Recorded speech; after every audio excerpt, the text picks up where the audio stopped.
Tollywood young rebel star Prabhas Baahubali చిత్రం ఎంత చర్చనీయాంశమైందో అదే స్థాయిలో ఆయన పెళ్లి విషయమై గత 3-4 సంవత్సరాలుగా ప్రచారం జరుగుతూనే ఉంది. ఎన్నో వార్తలు, పుకార్లు ప్రభాస్ పెళ్లి గురించి వచ్చాయి అనే విషయం తెలిసిందే. పలుసార్లు ప్రభాస్ వాటిని కొట్టిపారేస్తూ వచ్చాడు.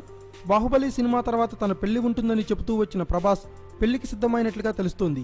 ఈ సంవత్సరం చివరిలో పెళ్లి ఉంటుందనే విశ్వసనీయ సమాచారం అందుతోంది.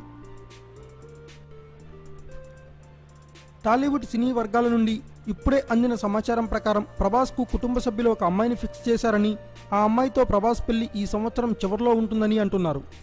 అయితే ఈ విషయాన్ని ప్రస్తుతానికి సీక్రెట్గా ఉంచుతున్నారు. ఎందుకంటే ప్రభాస్ పెళ్లి వార్తల వల్ల మీడియా మరియు ప్రేక్షకుల ఫోకస్ బాహుబలిపై తగ్గుతుంది.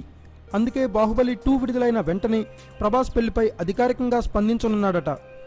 మే లేదా జూన్లో వివాహ నిశ్చితార్థం జరిపించి సంవత్సరం చివరిలో పెళ్లి చేసుకోవాలని భావిస్తున్నారు. ఇప్పటికే అమ్మాయి తరపు వారితో అన్ని విషయాల గురించి మాట్లాడుతున్నట్లుగా తెలుస్తుంది. మొత్తానికి మోస్ట్ ఎలిజిబుల్ బ్యాచులర్ అయిన ప్రభాస్ త్వరలో పెళ్లి చేసుకోబోతున్నాడు. Thanks for watching. Please subscribe our channel.